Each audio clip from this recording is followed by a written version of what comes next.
Okay, here's a little quick down and dirty lecture about documentation. Again, as I've said before, I understand that this is not new to you.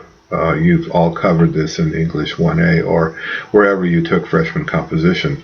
This is a standard staple. Every freshman composition course in every school in the country covers this stuff. So I know that you know it, but I always find that students need a little bit of a review. So for the essay that you're writing and peer reviewing this week, the assignment sheet will lay it out much more specifically for you. But you need at least one of each of 3 different kinds of resources. And I'm just going to talk briefly about those so that you have those in your mind as you're working this week.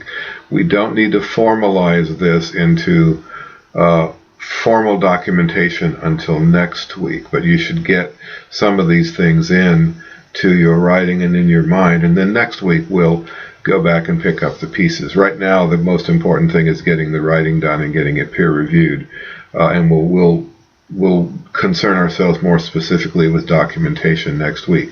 But remember, this is an argumentation course, so you're going to take up a position and argue for your position in your thesis statement. There are several examples of student papers in your textbook which helps you talk about this, but I want to talk about the 3 levels of sources. There is a primary source, a secondary source, and a tertiary source. 1, 2, and 3 source. So let me talk to you, just explain that as carefully as I can for you. Let's say, for instance, I'm just going to flip this open here to get my glasses on. I'm flipping it open to a story by Hisaye Yamamoto called 17 Syllables. It's on page 296 if you care. It doesn't really matter for the sake of this exercise. So the primary source is the short story itself. First, primary.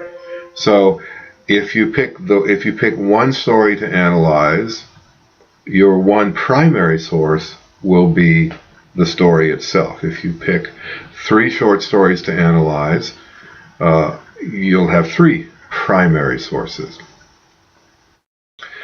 Then, so the primary sources can all be found in your textbook.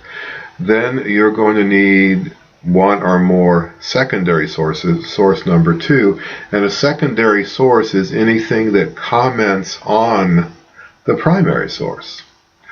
So, for instance, if you find something in your textbook that talks about this story, or talks about this writer, or offers someone else's comments on the story you're working on, that's a secondary source.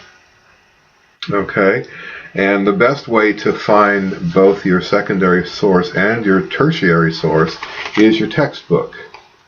Not the stuff by the writers themselves, but by the stuff by the editors of the textbook that are talking about the primary sources.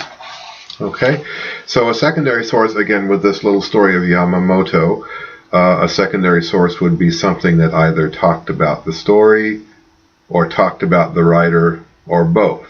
But it still has as its primary source the story, and the secondary source is the commentary about it. That's not too hard to understand. Then the tertiary source would be a third source that talks about the short stories in general, or the process of writing short stories, or short fiction, or something that comments about the general background of the story. That's your tertiary source, and you'll need 1 of those. Again, the easiest way to do this would be to find something in your textbook. If you don't find anything in your textbook, the next easiest way would be to use the library databases, which I understand you're familiar with as well, but we'll talk about that next week. I don't want you to get bogged down in the details this week, but just know that they're coming. So know that you need to plan for the work next week by thinking about it this week. So to review, the primary source is the story itself, or the stories themselves. You may use up to 3. A secondary source would be a source not by the writer of the story, and not the story itself, but a source that comments about the story. An analysis of the story and a biography of the writer, those are secondary sources. They're about the primary source. And then, since the whole thing is under the umbrella of short fiction, or short stories, or fiction in general, or something like that, then a tertiary source would be something that talks about the craftsmanship of short fiction, or doesn't necessarily have any reference to either your story or your secondary source, but something larger out there. One way to think about it is, if you're a math major, think about Venn diagrams and how they overlap. But know that you're going to need three kinds of sources, and this will be explained to you in more specific detail in the assignment sheet. But just know that it's coming. Know that we're going to work together and sharpen it up next week. No, you don't have to get it perfect this week, but know that you should be thinking about it as you're reading and doing your writing. Be thinking about the three kinds of sources that you're going to need, and be exploring some possibilities and talking with your peer reviewers about it. That will help immensely with the work you do next week. If you cover this ground this week, you won't have to cover this ground next week, because there's going to be new ground next week. So primary, secondary, tertiary sources. It's fairly intuitive. I mean, the language makes sense.